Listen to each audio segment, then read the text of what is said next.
ന്യൂസിലേക്ക് സ്വാഗതം. ലിയോ 14 പാപ്പയ്ക്കായി ഔദ്യോഗിക ഇൻസ്റ്റാഗ്രാം അക്കൗണ്ട് ആരംഭിച്ച് വത്തിക്കാൻ. ഇന്നു മുതൽ ഫ്രാൻസിസ് പാപ്പയും ബെനഡിക്ട് 16 പാപ്പയും മുൻപ് ഉപയോഗിച്ചിരുന്ന അക്കൗണ്ടുകൾ ഇനി മുതൽ ലിയോ 14 പാപ്പ ഏറ്റെടുക്കുന്നുവെന്ന് കമ്മ്യൂണിക്കേഷൻസ് ഡിക്കാസ്ട്രി പ്രസ്താവനയിലൂടെ അറിയിച്ചു.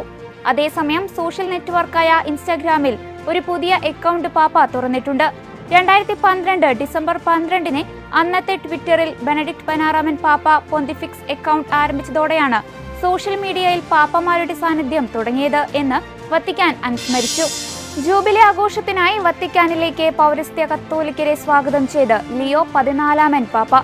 ക്രിസ്തു ഉയർത്തെഴുന്നേറ്റു, അവൻ യഥാർത്ഥത്തിൽ ഉയർത്തെഴുന്നേറ്റു എന്ന പരമ്പരാഗത ഈസ്റ്റർ ആശംസയോടെയാണ് ലിയോ 14 പാപ്പ കിഴക്കൻ കത്തോലിക്കരെ വത്തിക്കാനിലേക്ക് സ്വാഗതം ചെയ്തത്.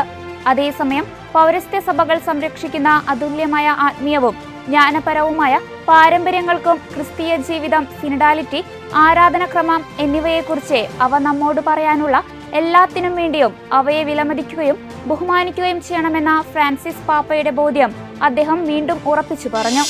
വത്തിക്കാൻ സിനഡ് ഓഫീസിന്റെ നേതൃത്വം പുതിയ മാർപ്പാപ്പയോടുള്ള അനുസ്മരണവും പൂർണ്ണ പിന്തുണയും വാഗ്ദാനം ചെയ്തു. വത്തിക്കാൻ സിനഡ് ഓഫീസിന്റെ നേതൃത്വം പാപ്പയ്ക്ക് അയച്ച പൊതുകത്തിലൂടെയാണ് തങ്ങളുടെ പിന്തുണ അറിയിച്ചത്. സിനഡ് നേതാക്കൾ തങ്ങളുടെ വെബ്സൈറ്റിലും സോഷ്യൽ മീഡിയയിലും കത്ത് പങ്കുവച്ചു.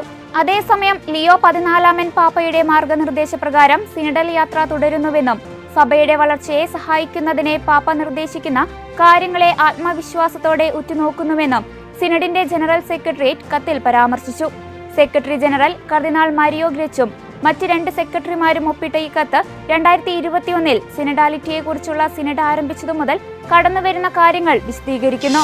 തട്ടിക്കൊണ്ടുപോയ പുരോഹിതനു വേണ്ടി പ്രാർത്ഥന ആഹ്വാനവുമായി കാമറൂണിലെ ഗരൂവയിലെ ആർച്ച് ബിഷപ്പ് ഫൗസ്റ്റി.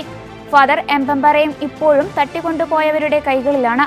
ഇടയ്ക്കിടെ അവർ ചില നാട്ടുകാരുമായി സംസാരിക്കുകയും അദ്ദേഹത്തിന്റെ മോചനത്തിനായി മോചനദ്രവ്യം ആവശ്യപ്പെടുകയും ചെയ്യുന്നുവെന്ന് കാമറൂണിലെ ഗരൂവയിലെ ആർച്ച് ബിഷപ്പ് പറയുന്നു.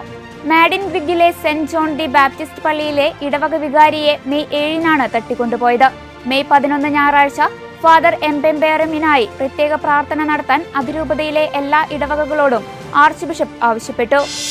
ചിക്ലായോയിലെ ബിഷപ്പായിരുന്നപ്പോൾ ലിയോ 14 പാപ്പ തന്റെ രൂപതയെ ഫാത്തിമ മാതാവിനെ സമർപ്പിച്ച് പ്രത്യേക പ്രാർത്ഥന നടത്തിയ സംഭവം അനുസ്മരിച്ച് ചിക്ലായോ രൂപത വൈദികൻ. പോർച്ചുഗലിലെ ഫാത്തിമ ദേവാലയത്തിൽ നിന്ന് വിശിഷ്ടമായ ഒരു മരിയൻ ചിത്രം ചിക്ലായോയിലേക്ക് എത്തിച്ച അവസരത്തിലാണ് ഈ പ്രതിഷ്ഠ നടത്തിയതെന്ന് ചിക്ലായോയിലെ ഹോളി ഫാമിലി ഇടവക വികാരിയായ ഫാദർ ജോർജ് മില്ലൻ പറഞ്ഞു. മരിയ ഭക്തനായ മാർപ്പാപ്പ ഗുവഡലൂപ്പ മാതാവിന്റെയും ലൂർദ് മാതാവിന്റെയും കർമ്മല മാതാവിന്റെയും തിരുനാൾ ദിനങ്ങളിൽ ദിവ്യബലിയർപ്പിച്ച് പ്രാർത്ഥിച്ചിട്ടുണ്ടെന്നും അദ്ദേഹം കൂട്ടിച്ചേർത്തു. ഇതോടെ ചർച്ച് അപ്ഡേറ്റ്സ് പൂർണ്ണമാകുന്നു. നന്ദി.